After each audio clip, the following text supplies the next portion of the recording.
A struggling bookstore clerk accidentally enters a CEO's penthouse office during a job hunt. When he mistakes her for his new executive assistant, she plays along to escape poverty. As their professional relationship grows into something more, her deception hangs over them. But when a business rival threatens everything, she must choose between revealing her true identity or protecting the man she's grown to love. Before we jump back in, tell us where you're tuning in from, and if this story touches you, make sure you're subscribed, because tomorrow I've saved something extra special for you. Rain pelted the windows of the struggling Nook bookstore as Emma Parker locked up for what might be the last time. The small bell above the door jingled mournfully as she pulled her thin jacket tighter around her shoulders. 6 years of pouring her heart into this place, and tomorrow the bank would likely take it all away. "Another independent bookstore bites the dust," she whispered, watching water stream down the hand-painted sign she'd crafted during more hopeful times. Her small business loan payment was 3 months overdue, and her landlord had made it clear, pay up by tomorrow or clear out. Emma's phone buzzed with a calendar reminder, interview, Caldwell Tower, 9 a.m. She'd applied for dozens of administrative assistant positions across the city, desperate for something, anything to keep her afloat. Tomorrow's interview at the prestigious Caldwell Tower was her last hope. As she hurried toward the subway, Emma passed the newspaper stand where bold headlines announced, "Tech billionaire Alexander Reed relocates to downtown headquarters."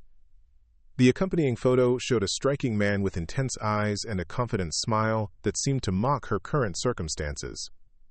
"Must be nice," Emma muttered, pulling her hood up against the downpour. Her tiny apartment felt especially cold that night. The heating had been inconsistent for weeks, but calling the landlord meant risking him remembering the rent she still owed. Emma curled under 3 blankets, reviewing her resume one last time before setting her alarm for 6 a.m. Morning came too quickly. Emma stood before her closet, examining her limited professional wardrobe. She settled on her only proper business outfit, a navy blue skirt suit she'd found at a thrift store last year.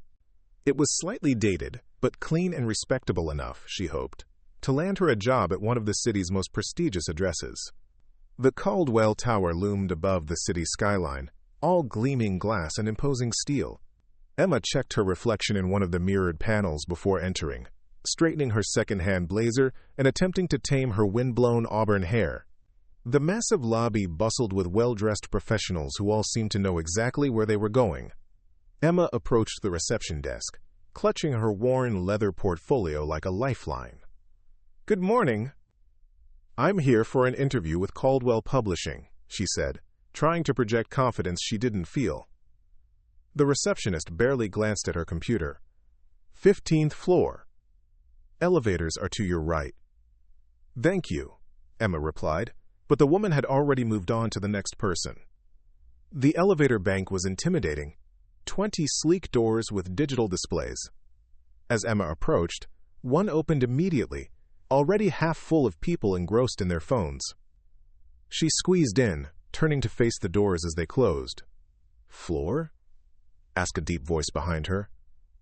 15, please," she answered without turning around.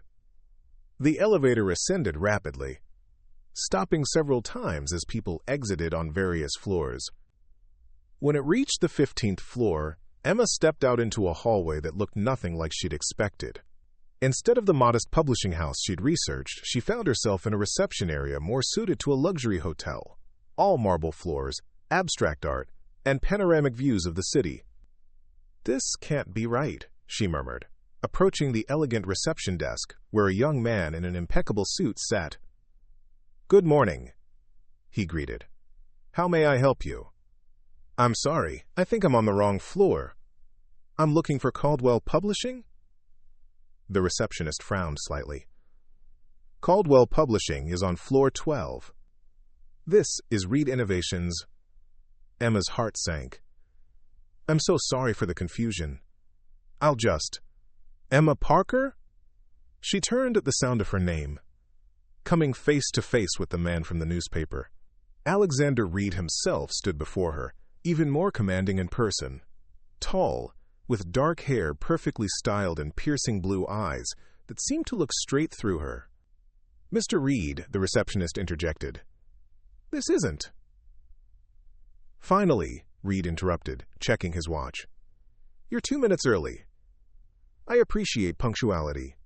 Emma opened her mouth to correct him, but was cut off again. "Walk with me," he instructed, already moving down the hallway. "Jennings quit without notice yesterday, and I have a board meeting in 20 minutes that I'm woefully unprepared for. Preparing and narrating this story took us a lot of time, so if you are enjoying it, subscribe to our channel. It means a lot to us." Now back to the story. Emma hurried to keep pace with his long strides, her mind racing.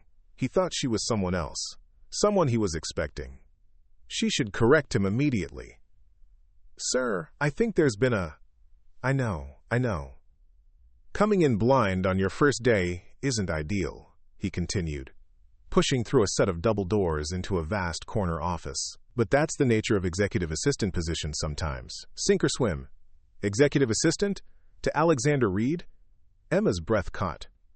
The salary for such a position would be more than enough to save her bookstore. The thought was dizzying. "Your credentials are impressive," Reed continued, shuffling through papers on his desk. "Harvard Business School, 5 years with Montgomery International. I need that expertise today." Emma's mind raced. She had neither attended Harvard nor worked at Montgomery International. This was a mistake, a case of mistaken identity.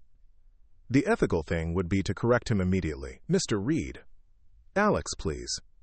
We'll be spending too much time together for formalities." He handed her a tablet. "Here's the board presentation. I need you to review it, fix the projections on slides 6 through 9, and brief me on any weaknesses before I walk into that meeting." Emma glanced down at the tablet, where complex financial charts and business terminology swam before her eyes. Her degree in English literature had hardly prepared her for this, but years of running her own business, even a failing one, had taught her something about numbers. "Can you handle that?" he asked, finally looking directly at her. Those intense blue eyes made her decision for her. One day. She would play along for one day, help him through this meeting, and then confess everything tomorrow. By then, she'd have earned at least one day's salary, maybe enough to buy her a little more time with the bank. "Of course," she replied, surprised by the confidence in her voice. "I'll have it ready for you in 15 minutes. 10, he corrected, already turning his attention to his computer. Emma settled into a chair in the corner of the office, heart pounding as she reviewed the presentation. She'd always been a quick study, and thankfully, the issues with the projections were primarily formatting problems and simple calculation errors. Running a bookstore on a shoestring budget had made her meticulous with numbers, even if she lacked formal training. 9 minutes later, she stood beside his desk, tablet in hand. The projections were using outdated cost figures, she explained, showing him the corrections she'd made. And the competitor analysis didn't account for the Jenkins merger that was announced last week. Alexander looked up sharply. "How did you catch that?" "It wasn't public information until this morning." Emma swallowed hard. She'd been an avid reader of business news since her bookstore started struggling, hoping to glean any insights that might help her stay afloat. "I make it a point to stay informed," she replied carefully. The merger was mentioned in the business section's early digital edition. He studied her for a moment, then nodded. "Impressive. You'll do, Emma Parker." The board meeting passed in a blur. Emma sat quietly in the corner, taking notes as Alexander presented her revised slides with confident authority. When board members raised questions about the projections, he deferred to "my new executive assistant," with a gesture that forced Emma to explain her reasoning directly to the room full of executives. Drawing on her years of explaining complex literary themes to skeptical customers, Emma navigated the questions with a calm clarity that belied her internal panic. By meeting's end, several board members had nodded approvingly in her direction.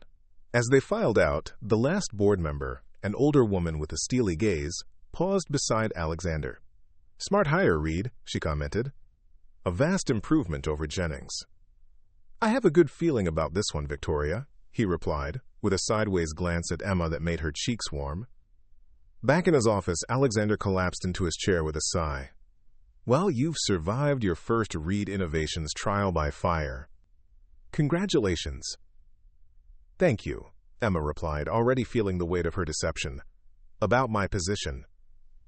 "Right. We should discuss details," he interjected, Salary is $150,000 annually, with quarterly performance bonuses. Standard benefits package, plus private health insurance. I'll need you here from 8 to 6 most days. Sometimes later. Traveling with me occasionally for business trips. Emma nearly choked. That salary was more than 5 times what she made at the bookstore in her best year. The previous assistant had an apartment in the company building, which is now available to you if you want it. Rent-free, of course. It's easier having you on site. An apartment. Rent-free. Emma's mind spun with possibilities. With that kind of arrangement, she could not only catch up on her business loan, but potentially keep the bookstore open on weekends. That's very generous, she managed. It's practical, he corrected. Now, your first real task. He handed her a thick folder. My rival, James Whitcomb, has been trying to poach my developers for months. I need a complete analysis of his company's recruitment tactics and a counter-strategy by tomorrow morning. Emma took the folder, knowing she should come clean now. This charade couldn't continue, but as she opened her mouth to confess, Alexander's phone rang. I need to take this, he said, reaching for the receiver. Why don't you get settled in your office next door?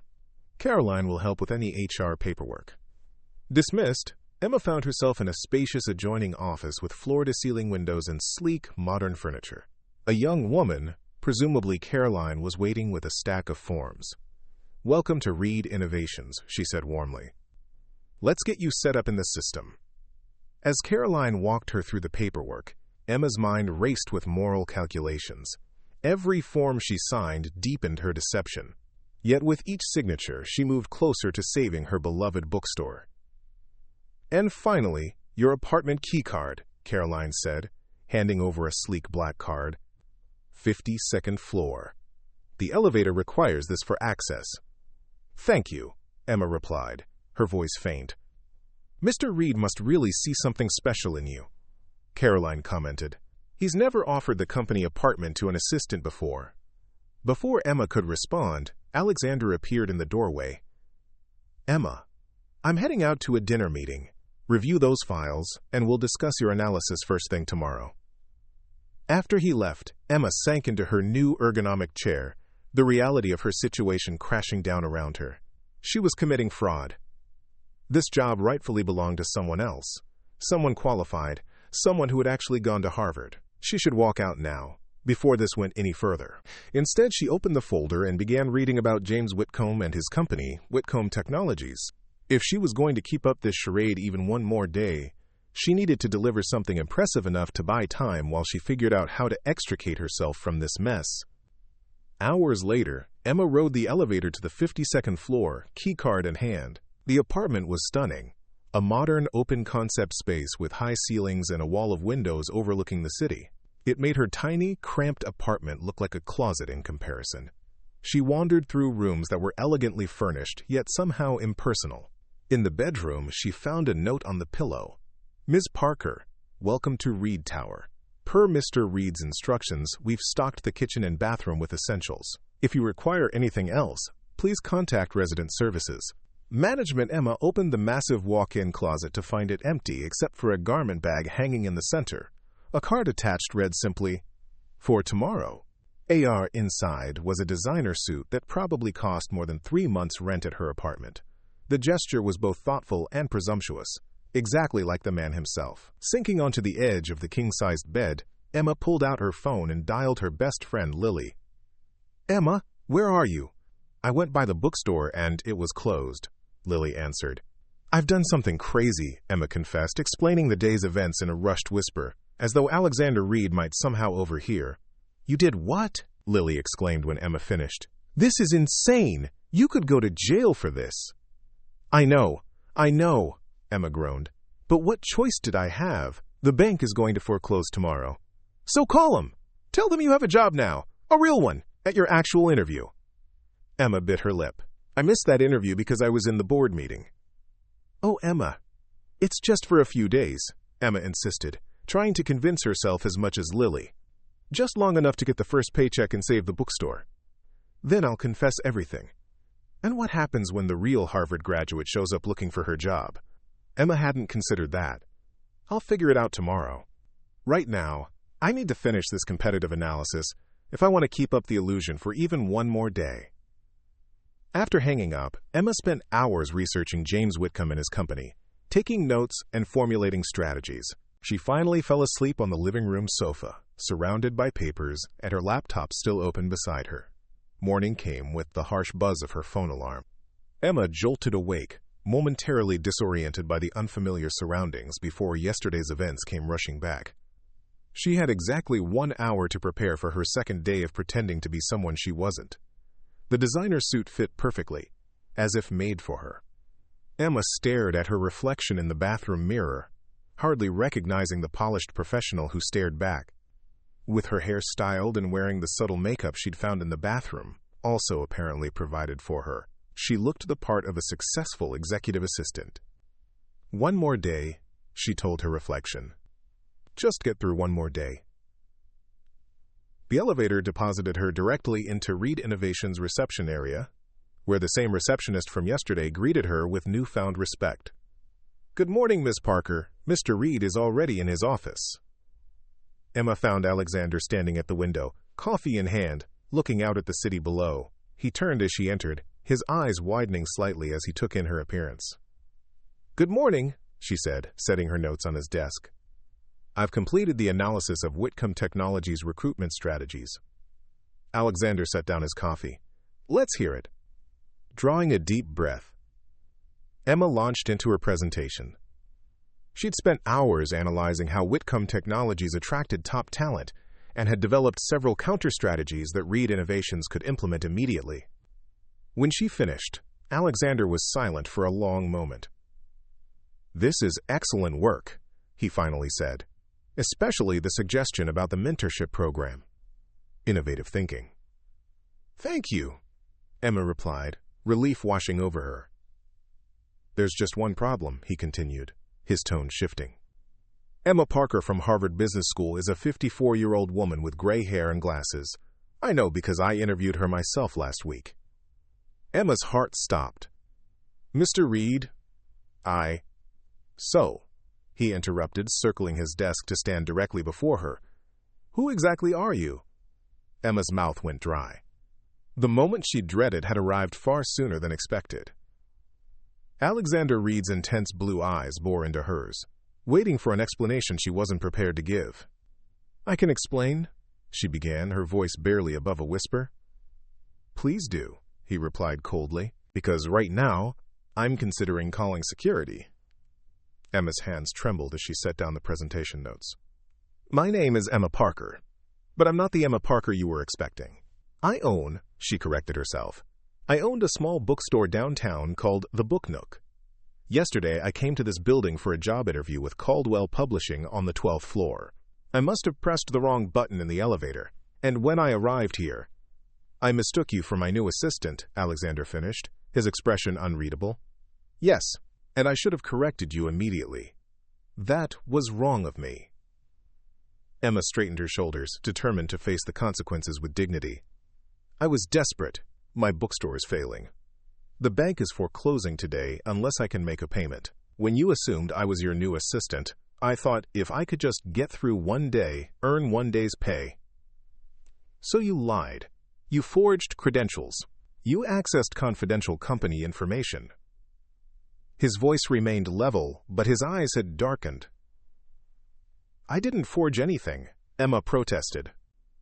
"I never claimed to have gone to Harvard or worked at Montgomery International. You assumed those things. And I didn't correct you." Even to her own ears, the distinction sounded hollow. Alexander crossed his arms. "And what about the work you did? The presentation corrections? This Whitcomb analysis? Was all that fabricated too?" "No," Emma replied firmly. "Everything I gave you was my best work. I researched all night. The analysis is solid." "Based on what qualifications exactly?" Emma swallowed hard. "I have a degree in English literature from State University, and I've run my own business for 6 years. It's failing now, but not for lack of effort or intelligence on my part." A tense silence filled the room. Emma braced herself for the inevitable, being escorted from the building, possibly in handcuffs. Why a bookstore? Alexander asked unexpectedly. Caught off guard by the question, Emma answered honestly. Books were my escape as a child. My mother worked 3 jobs, and we moved constantly. Libraries were the only constant in my life. I wanted to create a space where books could change someone else's life the way they changed mine. Something shifted in Alexander's expression. He walked to the window, hands clasped behind his back. How much? He asked without turning around. Excuse me? It's a walk in the park with your dog. Maxwell complied, oddly affected by her touch and her insight. In his world, tension was currency, alertness a virtue. The idea of relaxing into an experience was foreign. Better, Emma approved, as Atlas responded to the change, walking more calmly beside them. See? He mirrors you. When you're balanced, he's balanced. They continued through the park, stopping occasionally for specific exercises. Emma was a natural teacher, breaking complex behaviors into manageable steps. By the end of the session, both Atlas and Maxwell had made noticeable progress. You're both quick learners, Emma commented as they rested on a bench near the lake. Atlas lay contentedly at their feet, exhausted from the mental stimulation. Another couple of sessions and you'll be experts, Maxwell found himself saying. Are you free next Sunday? Before he'd fully considered the implications. Emma studied him for a moment, her expression thoughtful. Same time? If that works for you. Maxwell nodded, trying to maintain his usual composure. I'd like Atlas to master this properly. Just Atlas? Emma teased, her eyes bright with amusement. Maxwell felt a smile tug at his lips, surprising himself. Perhaps I could benefit from the training as well. At least you admit it. Emma laughed. Most people think it's only the dog that needs to learn. A comfortable silence fell between them as they watched the fog lift over the lake, revealing model boats piloted by enthusiastic children and their parents. What made you want to be a veterinarian? Maxwell asked suddenly, genuinely curious about this woman who seemed so content in a life so different from his own. Emma's expression softened with memory. My father was a wildlife biologist. He'd take me on his field research trips from the time I was little. He taught me that every creature, no matter how small, has value and purpose. She paused, a shadow crossing her face. He died when I was 12, hiking accident. But by then, loving and helping animals was already part of who I was. I'm sorry about your father, Maxwell said quietly. Emma nodded her acknowledgement. What about you? Did you always want to build a tech empire? Maxwell considered the question, surprised by his willingness to answer honestly. No. I wanted to create something meaningful. The empire part just happened. And is it? Meaningful? The directness of her question caught him off guard. A smile flickered across his face. Perceptive. Both, ideally. But primarily to me. I have rivals, Miss Parker, who would love nothing more than to see me fail. Like James Whitcomb, Emma said, remembering her research from the night before. Precisely like James Whitcomb. We were friends once. Now he's determined to destroy everything I've built. Alexander's jaw tightened. So, do we have a deal? Emma hesitated. Something about this arrangement still felt dangerous. But what choice did she have? Yes, she finally said. We have a deal. Excellent. Alexander extended his hand, and Emma shook it, trying to ignore the strange electricity that seemed to pass between them at the contact. I'll have legal draw up the paperwork immediately. In the meantime, you have calls to return and a schedule to organize. By lunchtime, Emma's head was spinning with new information. Alexander had introduced her to the key staff members as Emma Parker, my new assistant, the real one this time, which had earned curious looks but no further questions. Apparently, working directly for Alexander Reed meant everyone treated her with a mixture of respect and wariness. Caroline from HR had processed her actual credentials and explained the benefits package in detail. Mr. Reed added a special clause to your contract, she'd mentioned, showing Emma the document. Your bookstore's loan will be paid in full, but if you leave before the 3-month period ends, you'll be required to repay the full amount immediately. Golden handcuffs, Emma had murmured, More like platinum, Caroline had replied with a meaningful look. Now, sitting at her desk organizing Alexander's chaotic calendar, Emma found herself wondering if she'd made a deal with the devil. The man himself had been in meetings all morning, leaving her to navigate her new responsibilities with minimal guidance. A knock at her office door interrupted her thoughts. She looked up to find a tall, elegantly dressed woman with silver-streaked dark hair regarding her with open curiosity. "So you're the new Emma," the woman said, entering without waiting for an invitation. "Victoria Winters. We met briefly at yesterday's board meeting." Emma recognized her as the board member who had approved of her work. "Ms. Winters, it's a pleasure to meet you properly." Victoria settled into a chair across from Emma's desk. "Alex has an interesting hiring approach this time. Usually, he's all about credentials." Emma tensed. Did Victoria know about her deception? "Mr. Reed values different perspectives," she said carefully. "Indeed he does, though I suspect there's more to this story." Victoria's shrewd eyes studied Emma's face. "Alex mentioned you own a bookstore?" "Yes, though it's been struggling lately." "What's your favorite book, Miss Parker?" The question seemed like a test, Emma answered honestly. "Their eyes were watching God." Zora Neale Hurston. Victoria's expression softened slightly. "An excellent choice. Not many people appreciate Hurston's genius." She stood, smoothing her impeccable suit. "Alex doesn't trust easily, you know. Whatever impressed him about you, don't waste the opportunity." As Victoria departed, Emma's phone rang. Alexander's name flashed on the screen. "Yes, Mr. Reed? I need you to join me for a lunch meeting." James Whitcomb just reached out unexpectedly. He wants to discuss a potential collaboration, which is completely out of character. "I want your perspective." "My perspective?" Emma repeated, surprised. "Fresh eyes. Someone who hasn't been part of our history." Cars waiting downstairs. Emma grabbed her notebook and hurried to the elevator. In the lobby, she found Alexander pacing near the entrance, his usual confident demeanor tinged with irritation. "This is highly unusual," he said, as they walked to the waiting town car. "Whitcomb has been trying to undermine my company for 2 years.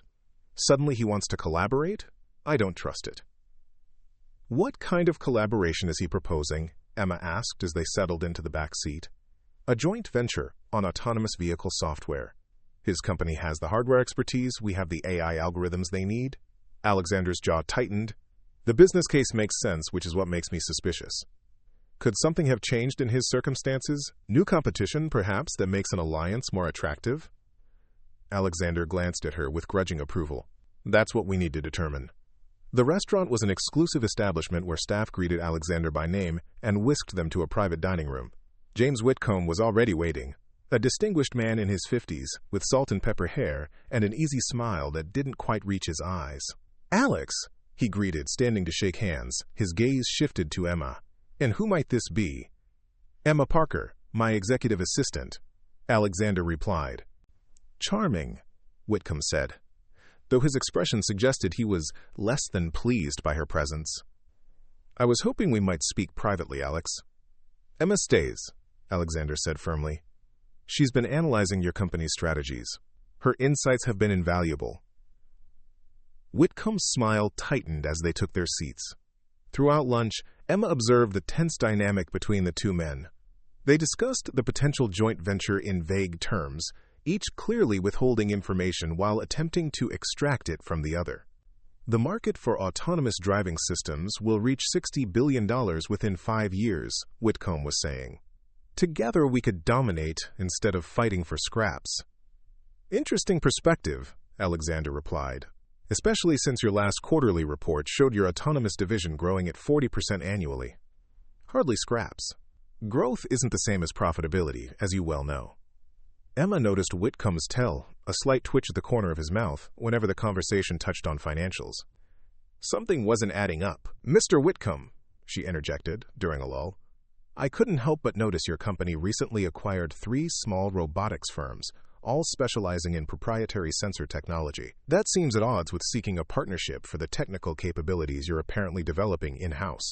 Both men turned to stare at her, Alexander with surprise, Whitcomb with barely concealed annoyance.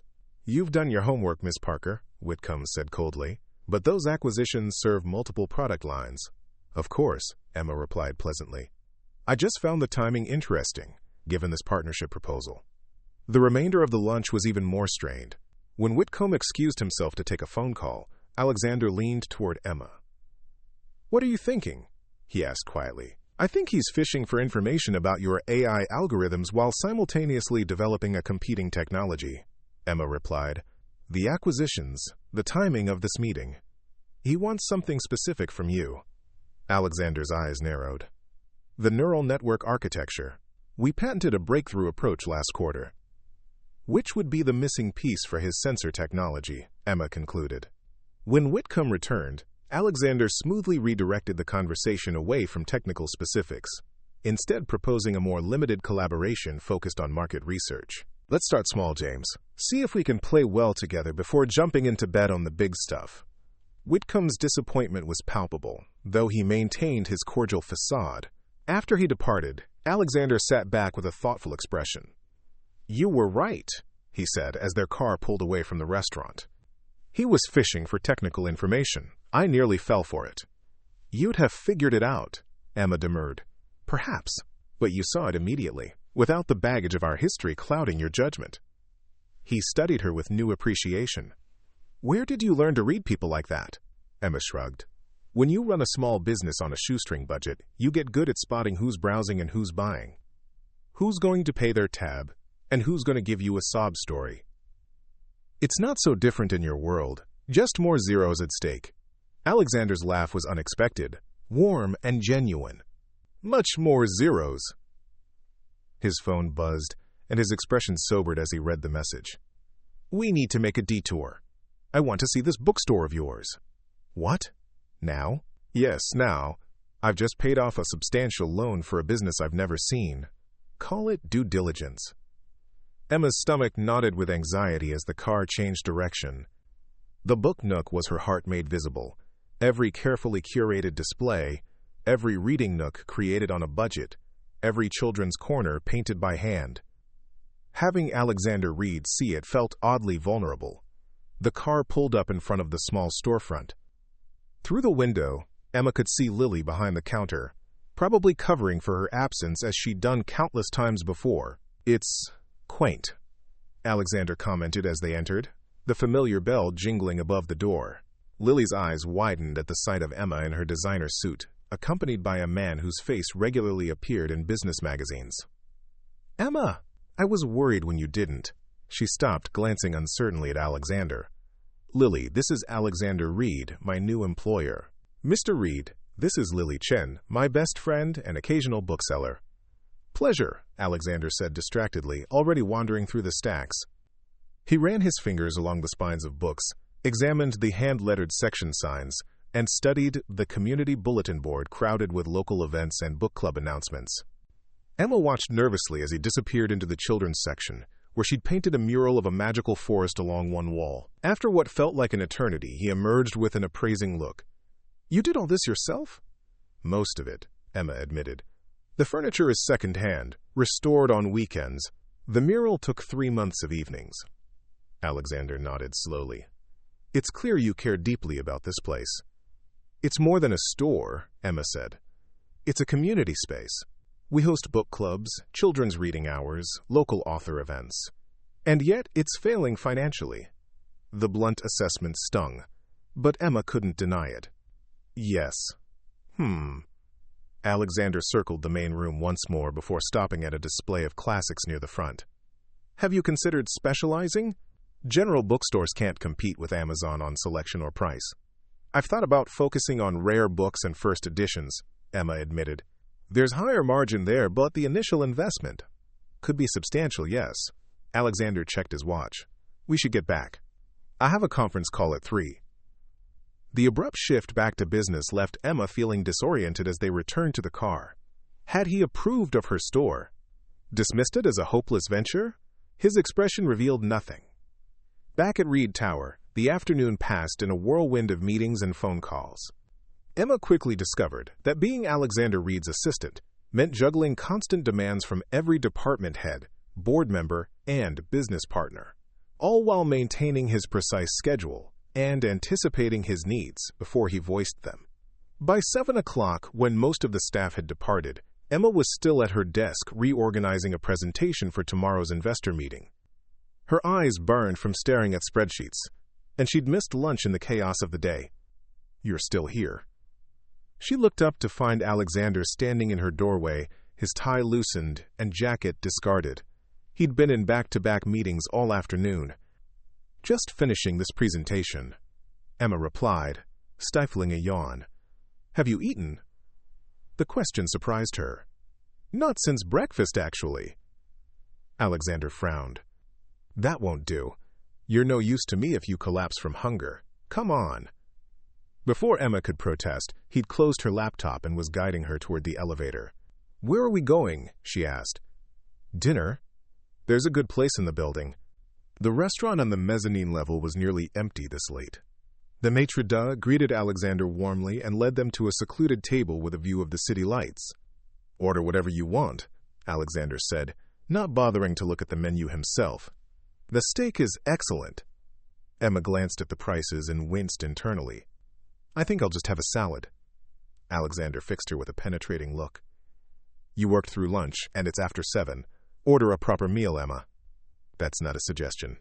His authoritative tone should have annoyed her, but Emma found herself fighting a smile instead. "Fine. The steak, then." After they ordered, a slightly awkward silence fell.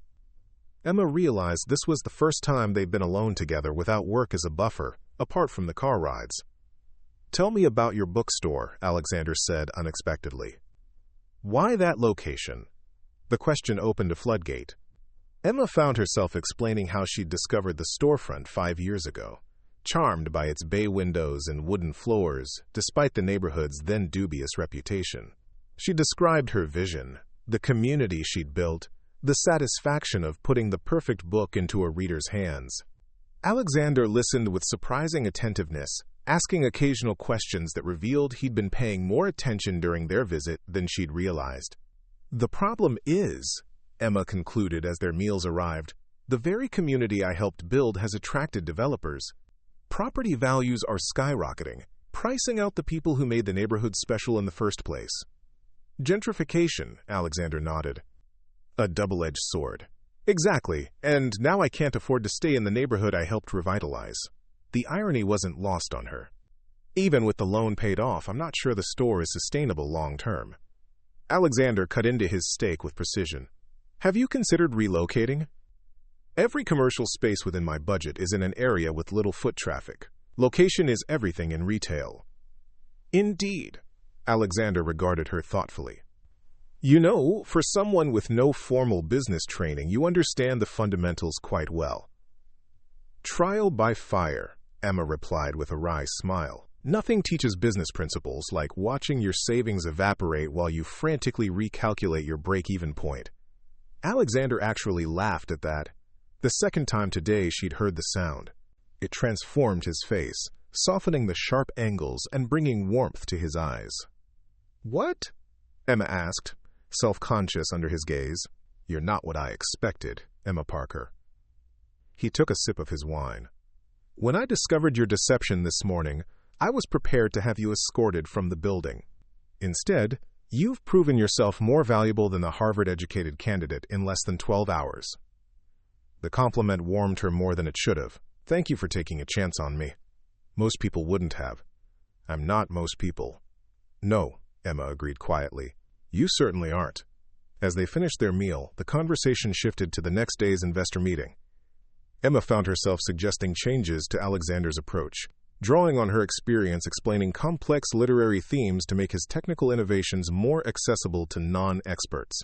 "You're proposing I simplify my presentation for some of the wealthiest venture capitalists in the country?" Alexander asked, eyebrows raised. "I'm proposing you tell them a story," Emma corrected. "One where your technology is the hero solving a problem they care about. Money people are still people.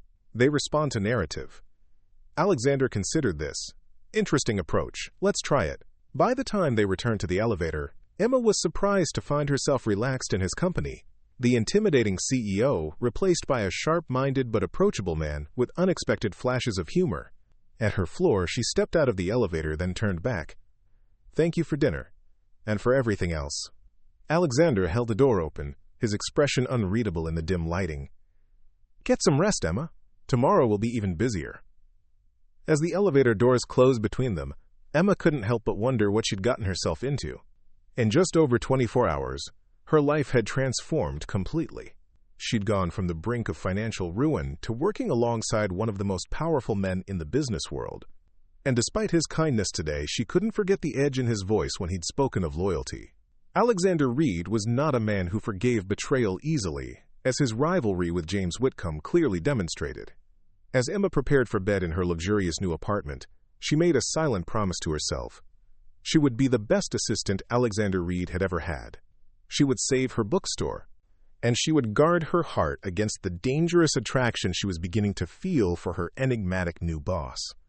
What she didn't know was that across town, James Whitcomb was reviewing surveillance photos of her and Alexander leaving the book Nook together, a calculating smile playing across his lips as he recognized an unexpected opportunity.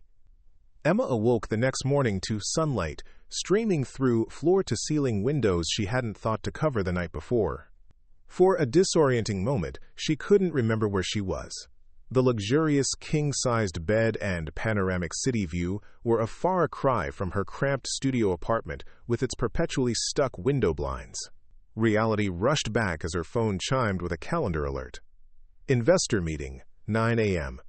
2 weeks ago, her morning alerts had been reminders to order more inventory or call the plumber about the bookstore's temperamental bathroom. Now she was preparing for meetings with billionaires. Emma showered quickly in the marble bathroom, still marveling at the rainfall showerhead and heated floors. The closet, which had been empty except for the designer suit Alexander had provided, now contained several more outfits in her size, each with a discreet designer label. A note on the dresser read, "A proper wardrobe for my assistant. Consider it a company expense. AR." The gesture was both thoughtful and presumptuous, exactly like the man himself. Emma selected a charcoal gray dress with a subtle burgundy blazer, appreciating how the colors complemented her auburn hair while maintaining the professional appearance expected at Reed Innovations. 40 minutes later, she entered Alexander's office to find him already reviewing the presentation they'd discussed over dinner.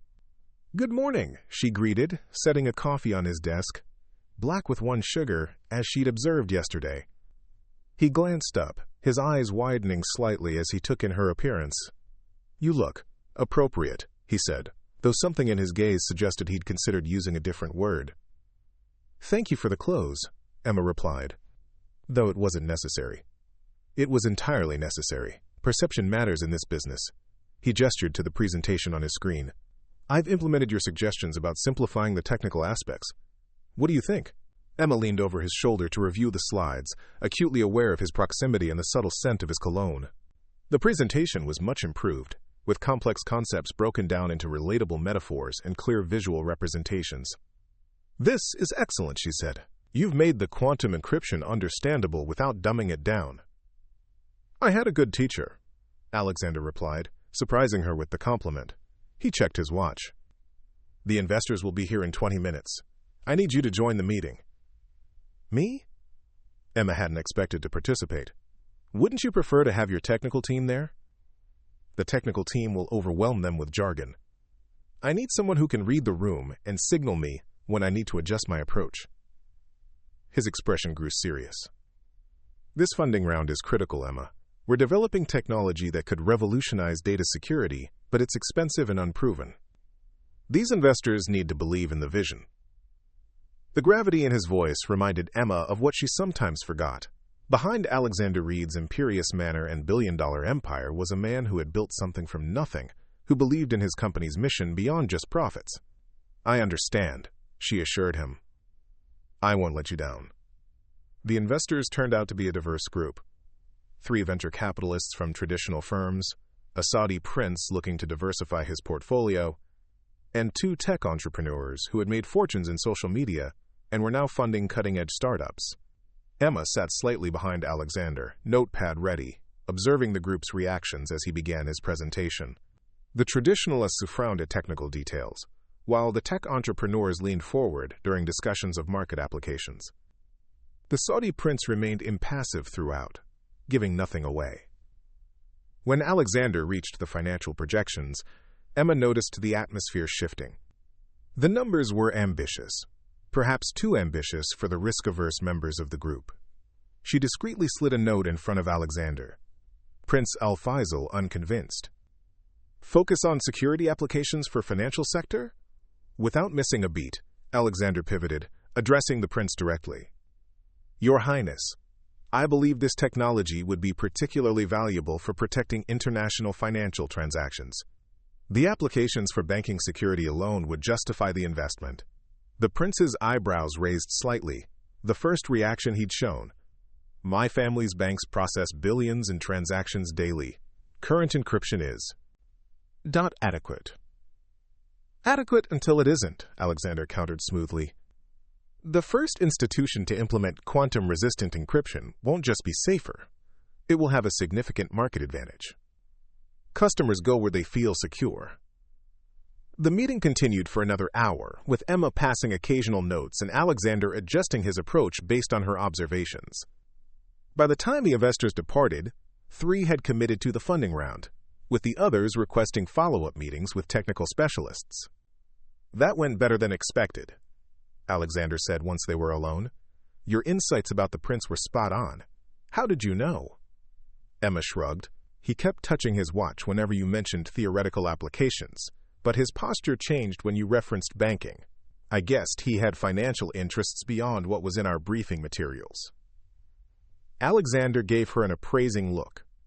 His family controls the 3rd largest banking consortium in the Middle East. That information wasn't in any briefing. I read a lot, Emma explained. Financial news, technology blogs, international politics. It all helps me recommend the right books to customers. Or, in this case, the right approach to investors. Remarkable, Alexander murmured. Harvard MBAs with perfect resumes can't do what you just did on instinct. The compliment sent an unexpected warmth through Emma's chest. Before she could respond, Alexander's phone rang. His expression darkened as he checked the caller ID. Read, he answered sharply. After listening for a moment, his jaw tightened. When? Send me everything you have.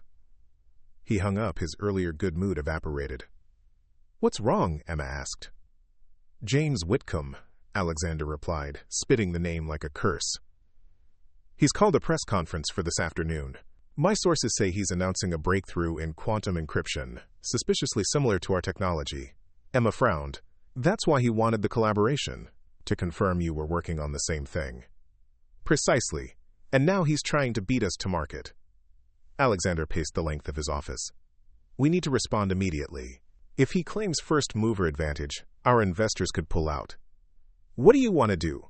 Alexander stopped pacing, his expression resolute. Call Victoria Winters. Tell her I need an emergency board meeting in 1 hour. Then get me everything we have on Whitcomb's recent patent filings. The next few hours passed in a blur of activity. Emma coordinated with board members, gathered intelligence on Whitcomb Technologies, and helped Alexander prepare a counter-strategy. By 3 o'clock, when Whitcomb's press conference began, they were watching the live stream in Alexander's office alongside Victoria and the company's legal counsel. James Whitcomb stood at a podium emblazoned with his company's logo, smiling confidently at the assembled press. Today marks a historic moment in data security, he announced. Whitcomb Technologies has developed the world's first commercially viable quantum encryption algorithm, making all current security protocols obsolete. Alexander's hands clenched into fists as Whitcomb continued, describing a system remarkably similar to Reed Innovations' technology. The technical specifications were different enough to avoid outright patent infringement, but the core concept was unmistakably the same. He's stolen our approach and modified it just enough to claim it as his own, Victoria said, her voice tight with anger. The question is how, Alexander replied. This technology has been our most closely guarded secret. Only 5 people in the company have access to the complete architecture. Emma listened intently as Whitcomb took questions from reporters. Something about his demeanor seemed off. He answered technical questions with rehearsed precision, but became evasive when pressed on development timelines. He doesn't have it working yet, she realized aloud. He's announcing vaporware. All eyes in the room turned to her. What makes you say that? The legal counsel asked skeptically. Look at his body language when they ask about demonstration dates, Emma explained. He keeps deflecting with, in the coming months, and touching his wedding ring, a classic tell for deception. He's rushing this announcement before the technology is ready. Alexander studied the screen thoughtfully. Emma's right. This is a preemptive strike to scare off our investors and buy himself time to actually complete the system. So what do we do? Victoria asked. If we call him out without proof, we look desperate. Emma had been scribbling notes throughout the press conference. What if, she suggested hesitantly, instead of directly challenging his claims, we announce a public demonstration of our system? Force his hand by showing ours. Alexander shook his head.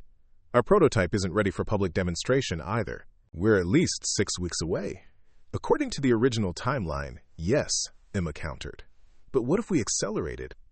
Focused all resources on preparing a limited demonstration that showcases the core technology? It wouldn't need to be the complete system, just enough to prove we're further along than Whitcomb. The room fell silent as Alexander considered this. It would require round-the-clock work from the entire development team, he said finally. We'd have to postpone other projects, reallocate resources. But it would work, Victoria interjected, warming to the idea. A public demonstration, even of a scaled-down version, would force Whitcomb to either show his hand or admit he was bluffing. Alexander nodded slowly. Emma, draft a press release announcing a public demonstration of our quantum encryption system 2 weeks from today. Victoria, I need you to smooth things over with the board. Explain why this change in strategy is necessary. I'll speak with the development team personally. As the others dispersed to execute the plan, Alexander held Emma back. That was quick thinking, he said quietly. Risky, but potentially brilliant. Potentially? Emma raised an eyebrow. If we pull it off, he clarified. If not, we've just accelerated our own demise. We'll pull it off, Emma said with more confidence than she felt. Your team is the best in the industry. They just need the right motivation. Alexander's lips quirked into a half-smile. And you think the threat of James Whitcomb stealing their thunder is the right motivation? Nothing motivates brilliant people more than proving someone else wrong, Emma replied. Especially when that someone is trying to take credit for their work. You continue to surprise me, Miss Parker, Alexander said softly. Now let's go save my company. The next 2 weeks were the most intense of Emma's life. The Reed Innovations offices became a 24/7 operation, with engineers and developers working in shifts to prepare the demonstration system. Emma found herself at the center of the storm, coordinating between departments, managing external communications, and keeping Alexander functioning through endless days and nights. She learned more about quantum computing and encryption in those 2 weeks than most people learned in years of study, absorbing complex concepts through sheer necessity as she translated between technical teams and executive leadership. Alexander was everywhere at once, reviewing code, testing algorithms, refining hardware specifications. He worked alongside his engineers rather than above them, rolling up his sleeves and diving into problems with a hands-on approach that clearly surprised some of his employees. He wasn't always like this, Victoria confided to Emma late one night as they reviewed media strategy for the upcoming demonstration. When he first started the company, Alex was in the trenches with his team constantly. It was only after the company grew and he had to focus on the business side that he became more removed. What changed? Emma asked, curious about the man who had so dramatically altered her life. Victoria glanced toward Alexander's office, where he was engaged in an intense discussion with the lead developer. Success, partly. The responsibilities of running a billion-dollar company. But mostly it was James Whitcomb's betrayal. What actually happened between them? Alexander never explains. Victoria sighed. They founded their first company together right out of college. Best friends with complementary skills. Alex was the technical genius, James the business mind. They built something remarkable, but when acquisition offers started coming in, they disagreed on the path forward. James wanted to sell. Alex believed in their original vision. Let me guess, Emma said. James found a way to force the sale. Victoria nodded. He secretly sold his shares to a competitor, giving them enough leverage to force a hostile takeover. Alex lost control of his own creation. The technology he'd developed was stripped for parts and integrated into mediocre products. Everything they'd worked for reduced to quarterly profit statements. That's why he's so driven now, Emma realized. He's not just building a company, he's proving a point. Exactly, and why he values loyalty above all else. Victoria gave Emma a meaningful look. He took a significant risk trusting you after your unconventional start. Don't make him regret it. The warning was unnecessary. Emma had already committed herself wholly to Reed Innovation's success, and to Alexander's. Somewhere between late-night strategy sessions and early morning coffee runs, her initial fear of the intimidating CEO had transformed into something deeper. Respect, certainly. Admiration for his brilliant mind, an unwavering determination, and something else she wasn't quite ready to name. 3 days before the scheduled demonstration, disaster struck. Emma arrived at the office at 5:30 a.m. to find Alexander and the security team reviewing surveillance footage, their expressions grim. "What happened?" she asked, setting down the coffee carrier she'd brought for the early shift. "Someone accessed the secure development lab last night," Alexander replied without looking away from the screens. "The biometric logs show it was Dr. Patel's credentials, but he claims he was home all night, and the footage confirms his absence." Dr. Patel was the lead quantum physicist on the project, one of the few people with complete access to the encryption architecture. "His credentials were stolen?" Emma asked. "Or cloned," Alexander said darkly. "The system registered his authenticated access at 2:17 a.m., but there's a 3-minute gap in the security footage covering that time period." "Whitcomb," Emma concluded. "He has someone on the inside." Alexander nodded grimly. "We need to identify the breach and assess what was compromised, without alerting whoever it is that we're onto them. What can I do?" "I need you to proceed with the demonstration preparations as if nothing has happened. Keep everyone on schedule, maintain normal communications. Meanwhile, I'll work with security to identify the mole." Emma nodded, understanding the gravity of the situation. If Whitcomb had obtained their complete encryption architecture, the upcoming demonstration would be meaningless. He could simply accelerate his own timeline and beat them to market regardless. Throughout the day, Emma maintained a calm facade while Alexander and a small team of trusted security personnel conducted a covert investigation. By evening, they had narrowed the list of suspects to 3 employees who had both the access and the opportunity to compromise Dr. Patel's credentials. "We need to set a trap," Alexander told Emma as they reviewed personnel files in his office after hours. "Feed different pieces of misinformation to each suspect and see which one makes its way to Whitcomb." "How quickly can we do that?" Emma asked. "The demonstration is in 3 days." "Too soon to complete a proper investigation," Alexander admitted, running a hand through his hair in frustration. "We may need to postpone." "No," Emma said firmly. "Postponing now would be as good as admitting defeat. Whitcomb would claim victory by default." "What do you suggest?" "Proceed with a compromised system." Emma thought for a moment. What if we change the demonstration entirely? Showcase a different application of the technology, something the mole hasn't had access to. Alexander frowned. "Like what?" "During my research, I came across a paper by your quantum team about applying the encryption method to secure communication channels. It was mentioned as a, quote, future application. But is it viable now? Even in limited form?" Alexander's eyes widened. "The quantum mesh network. It's still theoretical, but..." He trailed off, calculations visibly running behind his eyes. "It could work.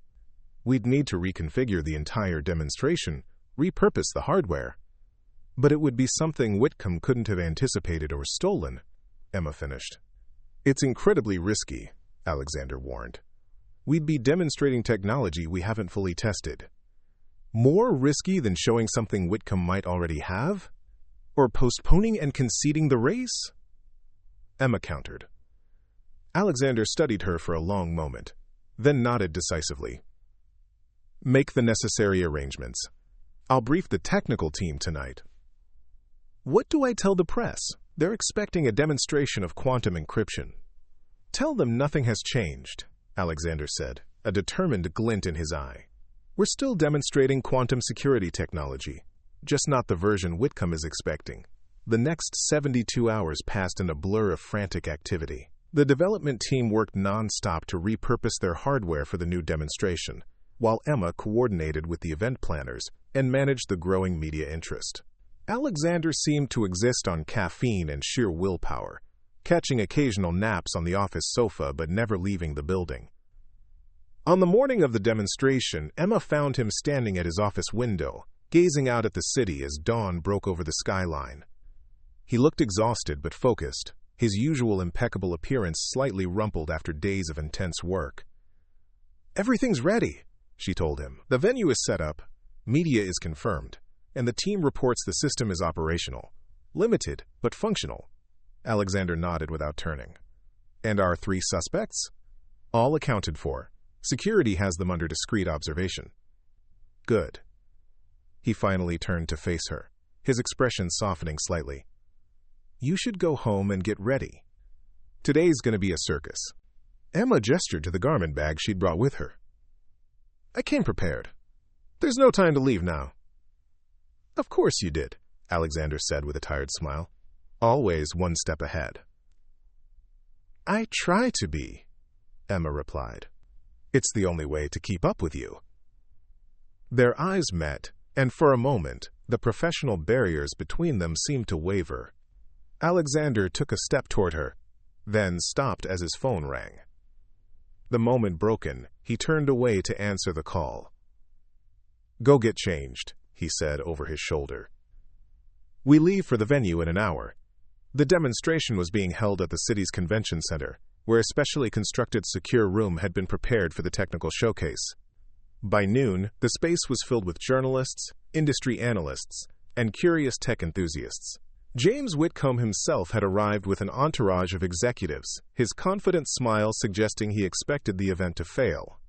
Emma, dressed in a sleek emerald green suit that complemented her auburn hair, managed the proceedings with outward calm despite her inner anxiety. The system had only been tested successfully twice, and both times under controlled conditions. Today's demonstration would involve real-time, unpredictable inputs.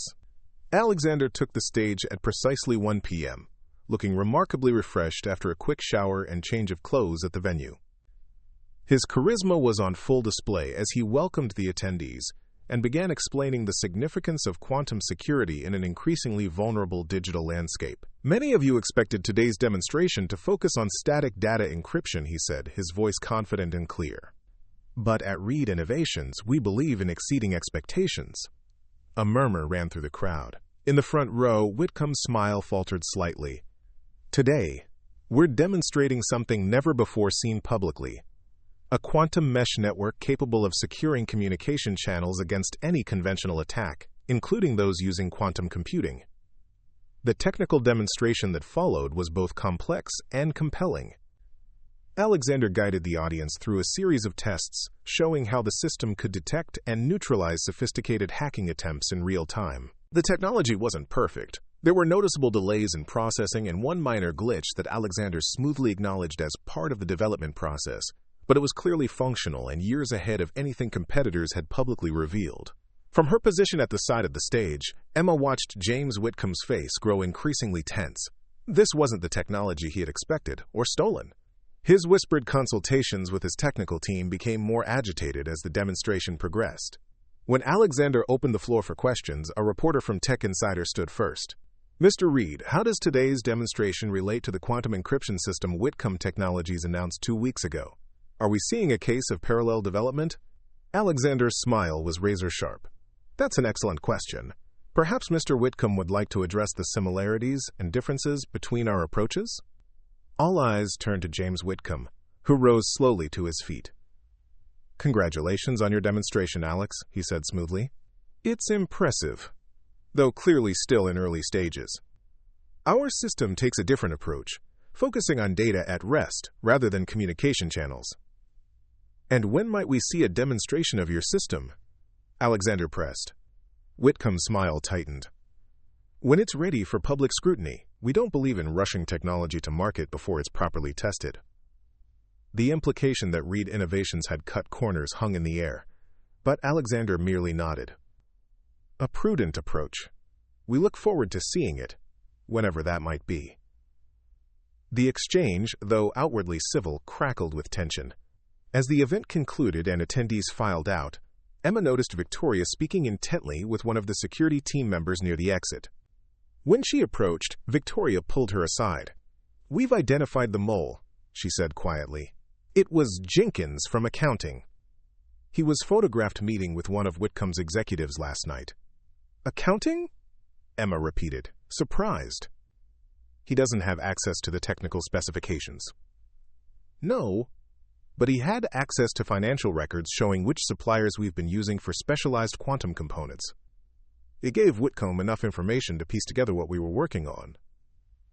Emma relayed this information to Alexander as they rode back to Reed Tower in his private car. He received the news with grim satisfaction. "Jenkins will be terminated immediately, of course," he said, "and we'll need to review all security protocols. But the important thing is that we've regained the initiative. Whitcomb was caught flat-footed today."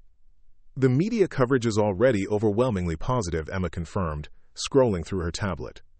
"Tech Insider is calling it a, quote, paradigm shift in secure communications. Even the skeptics are impressed by the live demonstration."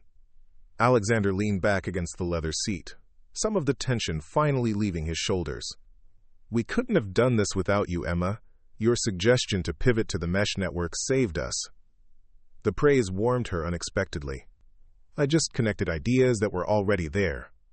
Your team did the impossible by making it work in 3 days." "Don't underestimate your contribution," Alexander said seriously. "You've become essential to this company in just 2 weeks." He paused, studying her face. "And to me." The simple statement hung between them, charged with unspoken meaning. Emma's heart fluttered traitorously in her chest. "Alex, The car phone rang, interrupting whatever she might have said. The caller ID showed Victoria's name.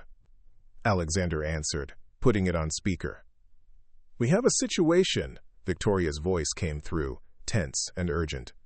"James Whitcomb just called a press conference for tomorrow morning. His people are saying he has a, quote, major announcement regarding Reed Innovations." Alexander and Emma exchanged concerned looks. "What kind of announcement?" he asked. "Unknown," Victoria replied. But he seemed extremely confident. Whatever happened today didn't faze him as much as we thought. As the car continued toward Reed Tower, Emma felt a chill of foreboding. They had won today's battle, but Whitcomb clearly wasn't conceding the war. And something told her his next move would be aimed not at Reed Innovations technology, but at its people, perhaps even at her.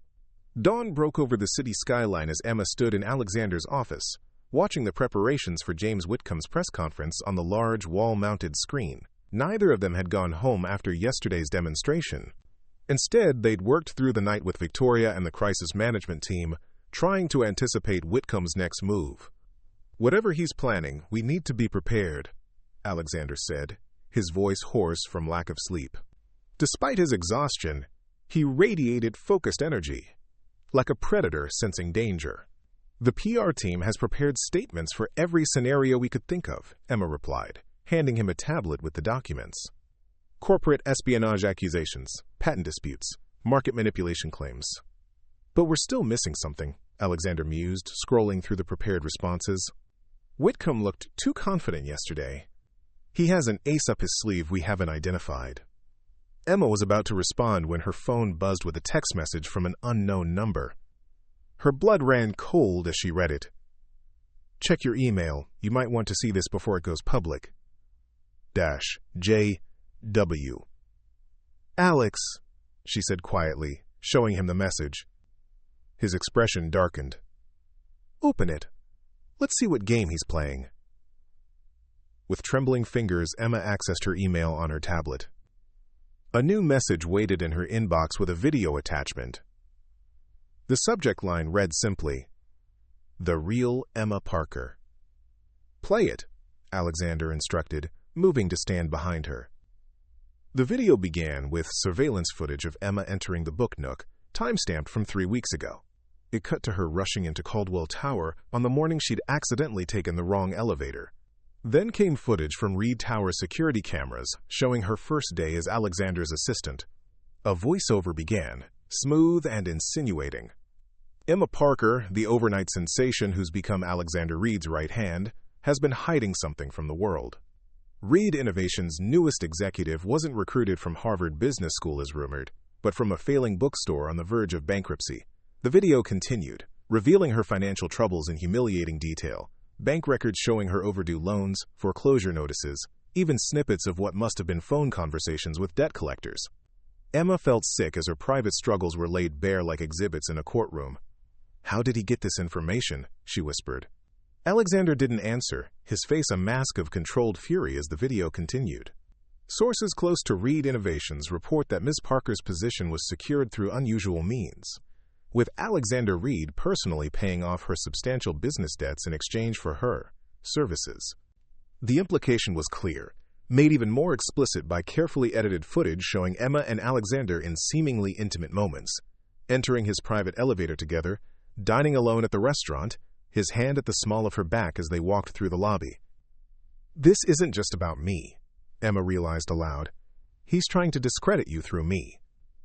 Make it look like I hired you for reasons other than your abilities," Alexander finished grimly, "suggesting I can't be trusted to make sound business decisions. That I'm compromised."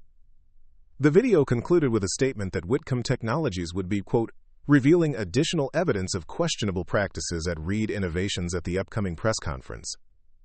Emma set down the tablet, her hands shaking with a mixture of humiliation and rage. "He's going to destroy my reputation to get to you."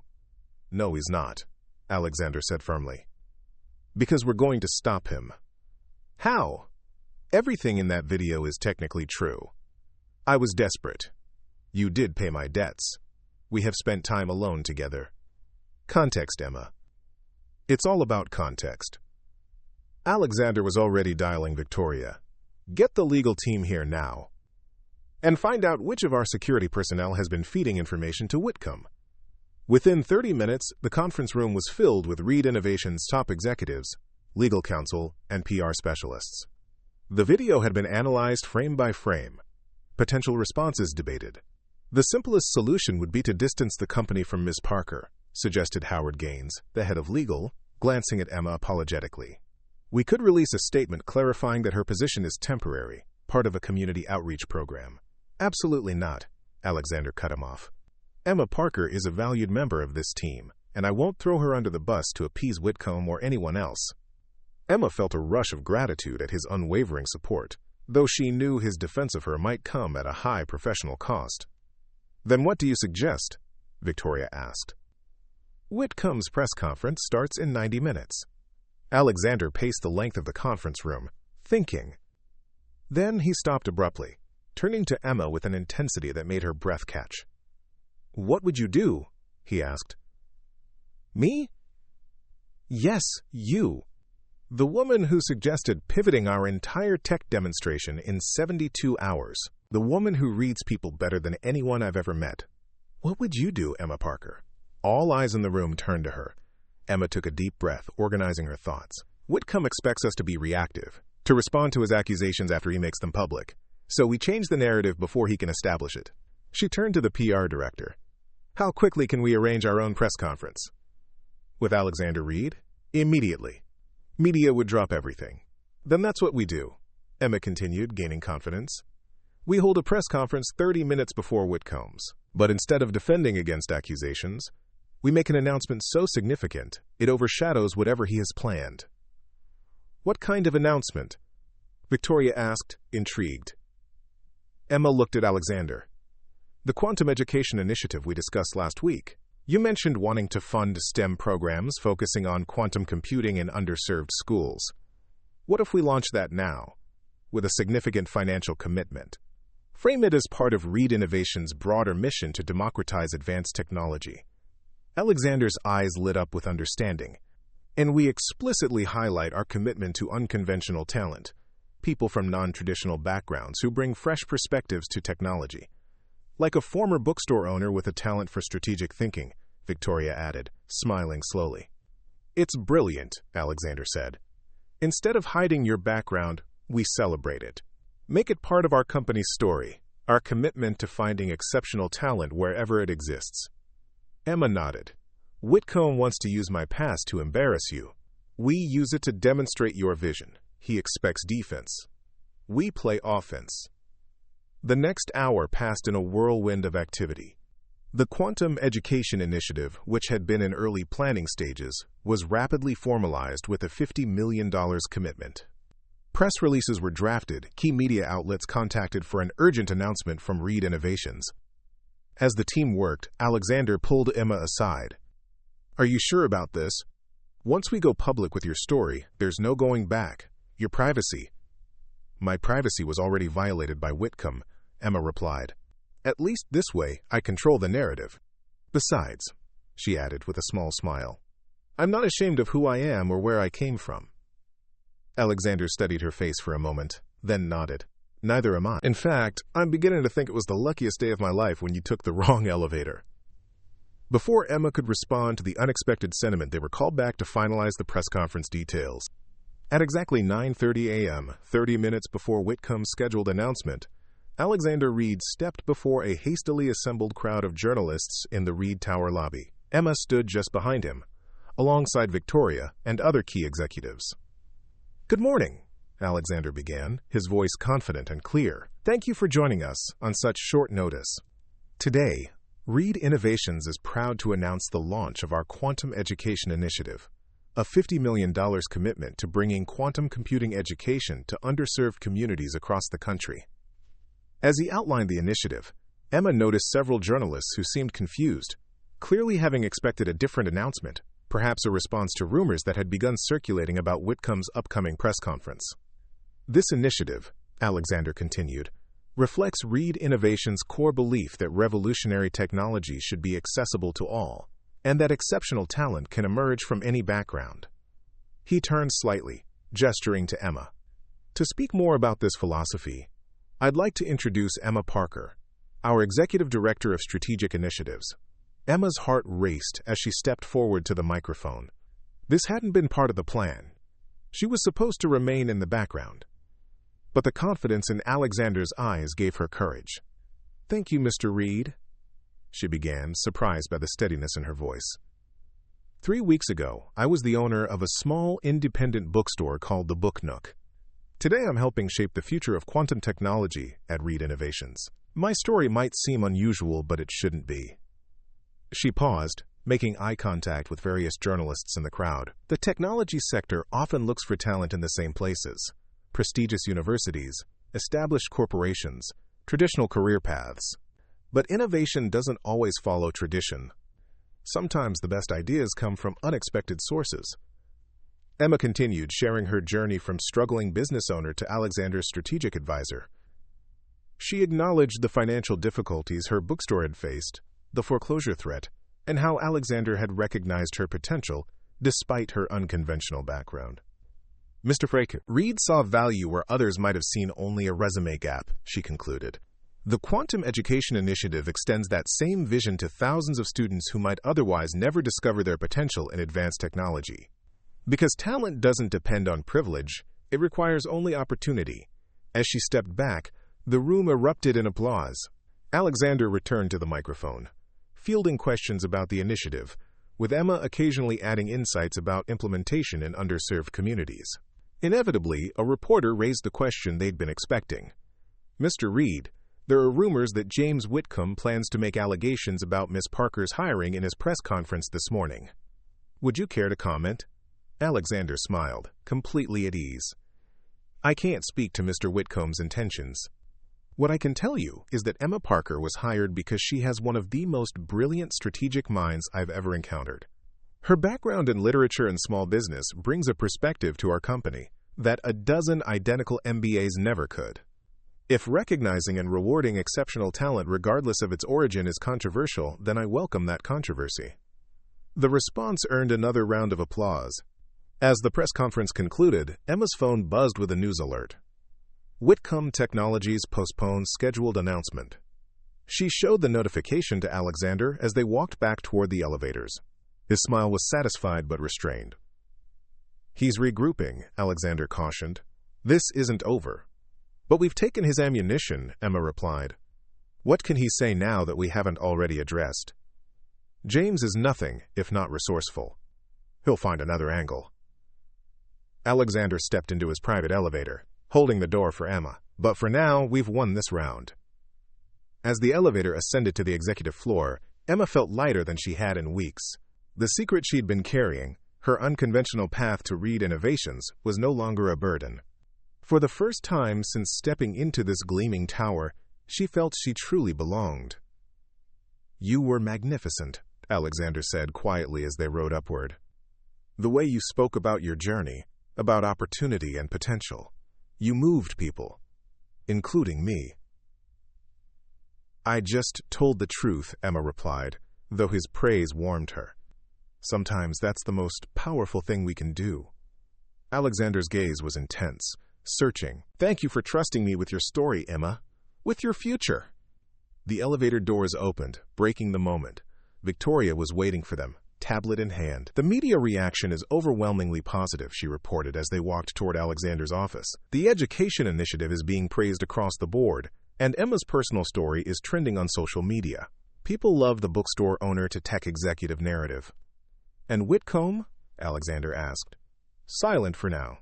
His postponement announcement cited, quote, new information requiring verification, but our sources say he's furious. The narrative he planned to control has been completely undermined." Alexander nodded, satisfied. "Keep monitoring the situation. I want to know immediately if he makes any move." As Victoria departed, Alexander turned to Emma.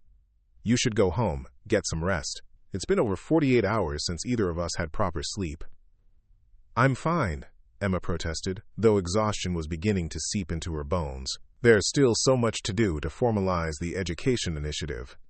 "Emma," Alexander said firmly, his tone softening as he continued, "you've just saved this company from a potentially devastating public relations crisis. The initiative can wait a few hours while you rest." The genuine concern in his voice made it difficult to argue. "All right," she conceded. "A few hours of sleep, then back to work." "Take the day," he insisted. In fact, he hesitated, seeming uncharacteristically uncertain. "There's something I'd like to show you this evening if you're willing. Something important to me." Curiosity overcame her fatigue. "What is it?"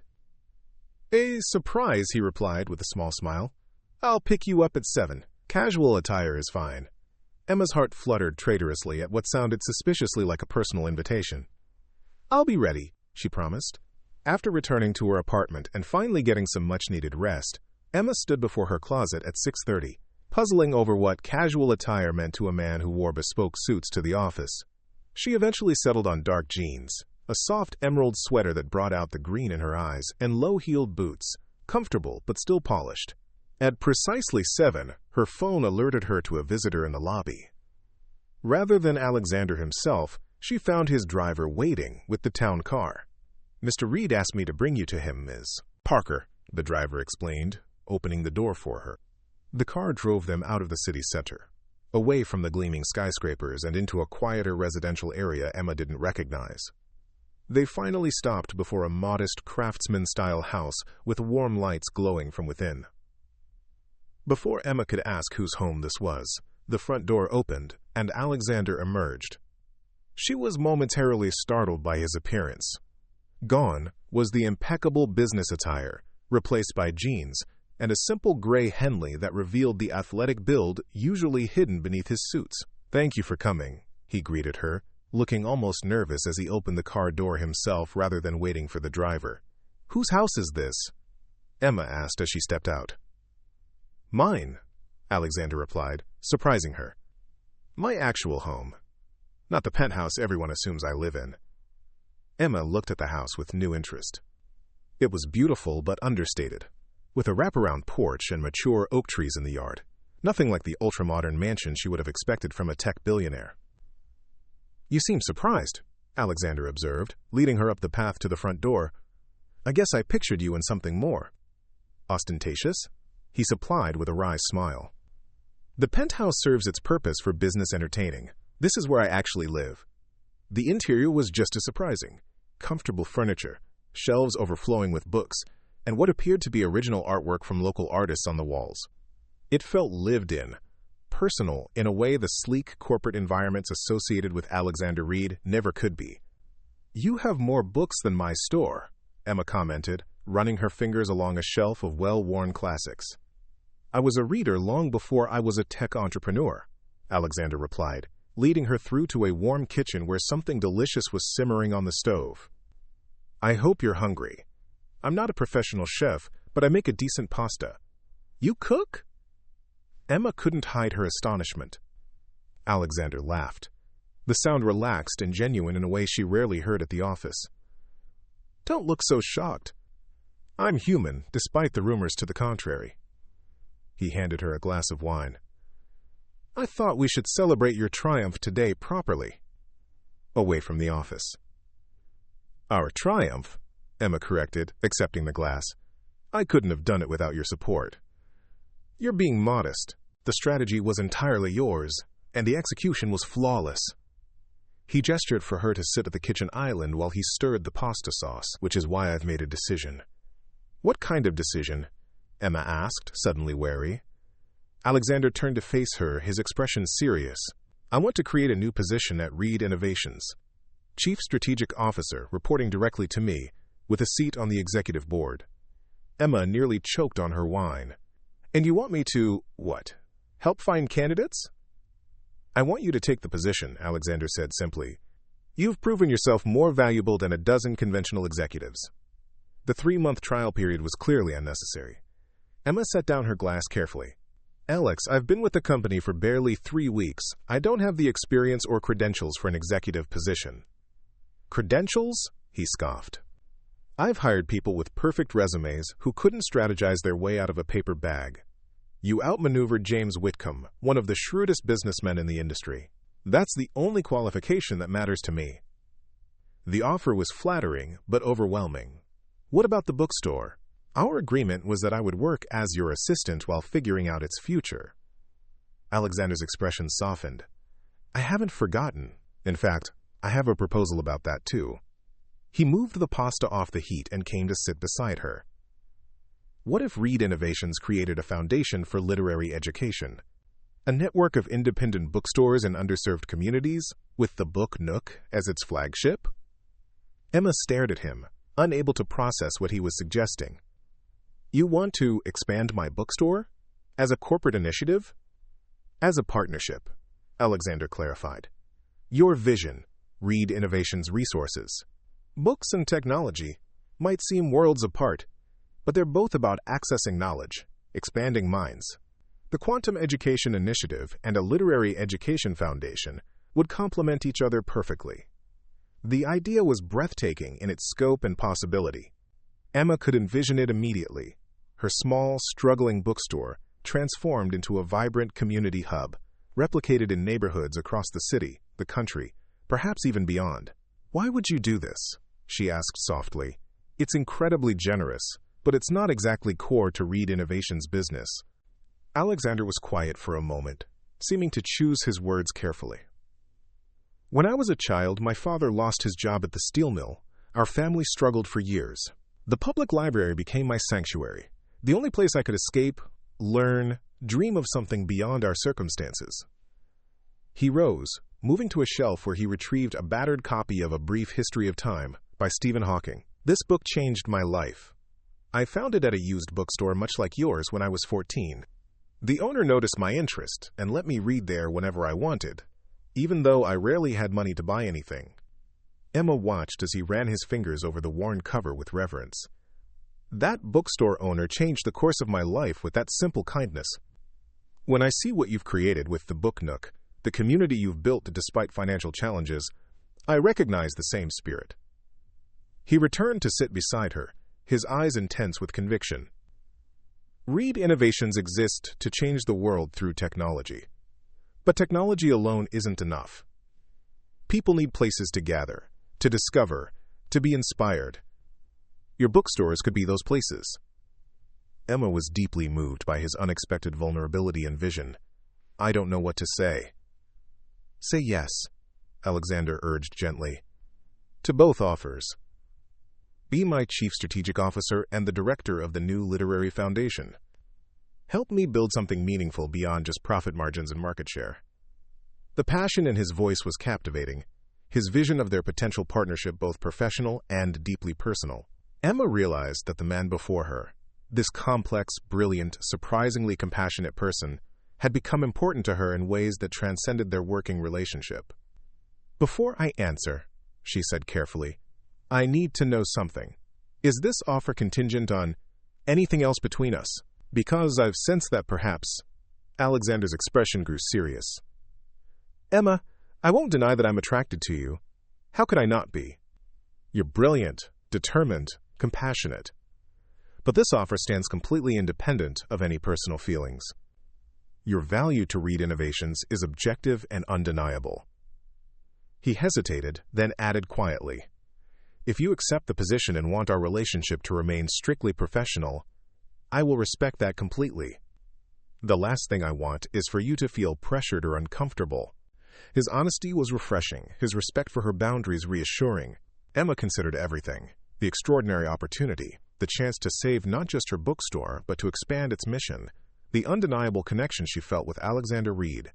"Yes," she said finally, her decision crystallizing with perfect clarity. "Yes to the position, yes to the foundation, and—" She met his gaze directly. "Yes to exploring whatever this is between us, separate from our professional relationship." Alexander's smile was radiant, transforming his usually serious face. "I was hoping you'd say that," he admitted, reaching for her hand. "On all counts." As he served the pasta he'd prepared, which proved to be delicious, they talked late into the evening, planning the foundation, discussing strategy for Reed Innovations, and gradually allowing their conversation to drift into more personal territories, their childhoods, favorite books, dreams they'd harbored long before their current lives took shape. Emma discovered a man far more complex and human than the tech titan portrayed in business magazines. Someone who read poetry, supported local artists, and maintained a small vegetable garden in his backyard. A man who had built an empire but still remembered what it was to struggle, to dream, to need a helping hand. When Alexander's driver took her home hours later, Emma felt as though she'd crossed a threshold into a new life, one where her past as a struggling bookstore owner wasn't a secret to hide, but the foundation of her unique value, where her unconventional path had led not to failure, but to unexpected opportunity, where taking the wrong elevator had somehow led her exactly where she was meant to be. The next morning, Emma arrived at Reed Tower to find a small box on her desk with a note in Alexander's distinctive handwriting. "For the next chapter of your story." AR inside was an elegant nameplate reading Emma Parker, Chief Strategic Officer, and a key, the key to the book Nook, now newly engraved with a small insignia representing both Reed Innovations and the Future Literary Foundation. As she held these symbols of her past and future, Emma's phone chimed with a news alert. James Whitcomb announces resignation as CEO of Whitcomb Technologies amid financial irregularities investigation. Emma smiled, thinking of Alexander's words from their first contentious meeting. Sometimes the greatest victories happen when you refuse to play by someone else's rules. By taking the wrong elevator that rainy morning, she had unknowingly changed the course of her life. The struggling bookstore owner had found not just financial salvation, but a purpose larger than she'd ever imagined. And in the most unlikely place, the 57th floor of a gleaming corporate tower, she had found someone who valued her, not despite her unconventional background, but because of it. Sometimes getting lost was the only way to find where you truly belonged. Up next, you've got 2 more standout stories right on your screen. If this one hit the mark, you won't want to pass these up. Just click and check them out. And don't forget to subscribe and turn on the notification bell so you don't miss any upload from us.